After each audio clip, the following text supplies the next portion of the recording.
Hello, I'm Station Manager Sean Milton and I am the Fire Safety Improvement Manager and Fire Investigation Lead for the service. My role is to oversee all of our fire investigation work and to look to make sure our communities are safe from fire in the built environment. Let's see what the service has been up to since our last update.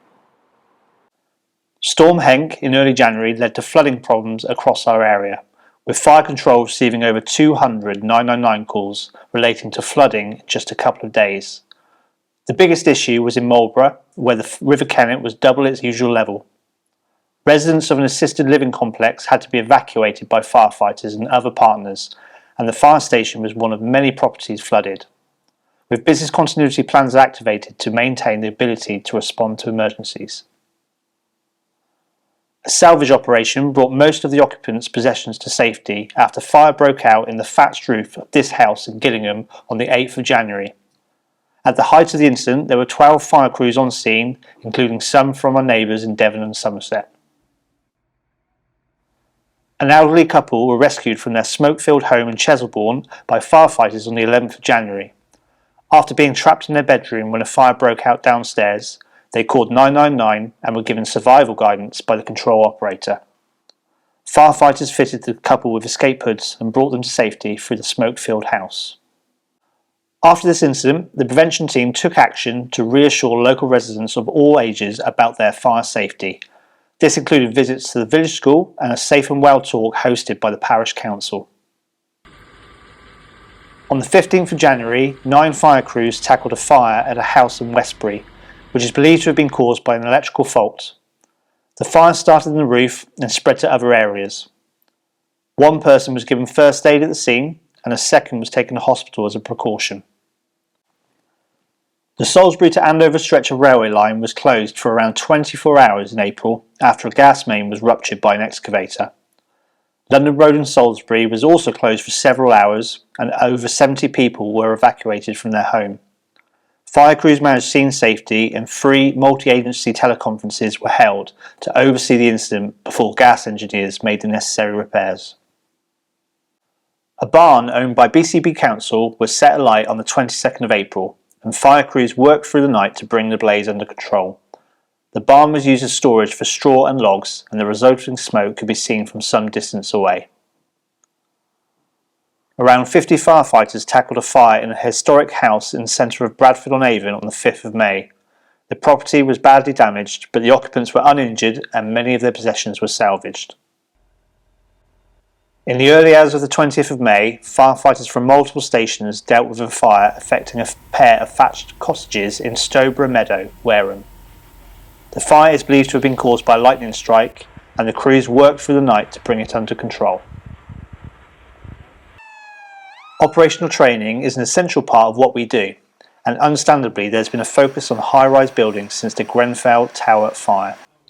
Several exercises have been held at the David Murray John building in Swindon, and in student accommodation blocks in Bournemouth. As well as testing firefighters, these have also involved our fire control in the critical role they have in providing fire survival guidance over the phone to those within a building. Amesbury Fire Station moved to an on-call and day-duty crewing model in February, with a whole-time watch now based there between 7:30 AM and 7:30 PM 7 days a week.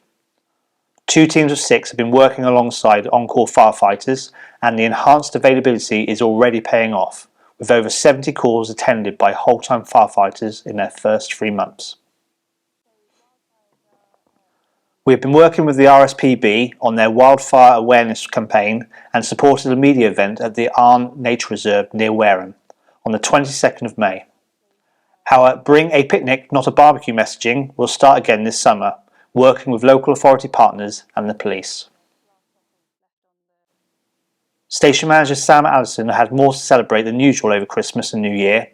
He refereed his first Premier League football game on Boxing Day and then was recognised with a King's Fire Service Medal in the 2024 New Year Honours List. This was for his work in promoting greater inclusivity across Dorset and Wiltshire, and he received his medal from the Princess Royal at Buckingham Palace in April. Sadly, on the 4th of January, Councillor Bob Jones passed away suddenly.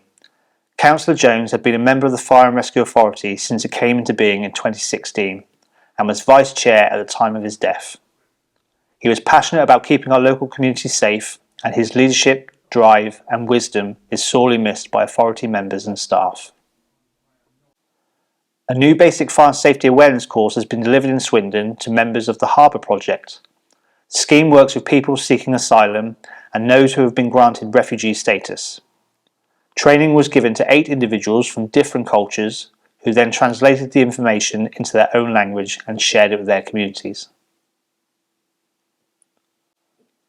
Between the 9th of February and the 3rd of May, our community safety plan was available for a 12-week public consultation, which was achieved for a wide range of community events alongside social media. We had over 5,400 engagements with our consultation, which is really pleasing. A big thank you to everyone who took part. International Women's Day was on the 8th of March, and to mark it this year, our Women's Support Network put forward nominations of women they've been inspired by within the service. These nominees were then filmed and photographed, with the resulting video and images used internally and on social media. Swindon Fire Station has been opening its doors to host a soup kitchen for the homeless and those in need from the local community. Firefighters work with the charity Alternative Angels and other groups, including the British Red Cross, to provide warm meals and refreshments. 2 sessions have been held so far and more are planned. The scheme was prompted by a need to reduce the number of emergency calls to both hostels and derelict buildings used by homeless people. Car washes were held at fire stations across the service in March and April in aid of the firefighters' charity and other good causes. An impressive amount of money was raised, so a huge well done and thank you to every station and every volunteer who contributed. As of the 1st of April, the service has not been attending fire alarms in low-risk commercial premises like offices and shops, unless they are backed up by a 999 call to confirm a fire. This is in line with national guidelines and helps keep fire engines available for emergencies. The business support team in fire safety have been distributing leaflets and contacting premises potentially affected by the new approach. More information is on our website. Recruiting the right people into the organisation is one of our main priorities, and we're always looking for new ways to present ourselves as an employer of choice. Thanks go to professional mountain biker Ben Deacon for his help in making a new promotional video for on-call firefighters. Finally, around 300 guests attended our annual awards ceremony on the 18th of April, which is again held at Tidworth Garrison Theatre. The guest of honour was Peter Holland, Chief Inspector for the Crown Premises Fire Safety Inspectorate. A presentation was made to Councillor Rebecca Knox in tribute to her service as Chair of the Fire and Rescue Authority over many years. I was one of the recipients of a medal for 20 years of long service and good conduct, and there were further presentations of class and certificates to recognise 30 and 40 years service. The evening also saw the presentation of Chief Officers' commendations plus awards for on-call employers and making a difference. All recipients are to be congratulated for their outstanding professionalism, commitment and support. I hope you found this update interesting. Please refer to our website and our social media pages for more information. Thanks for watching.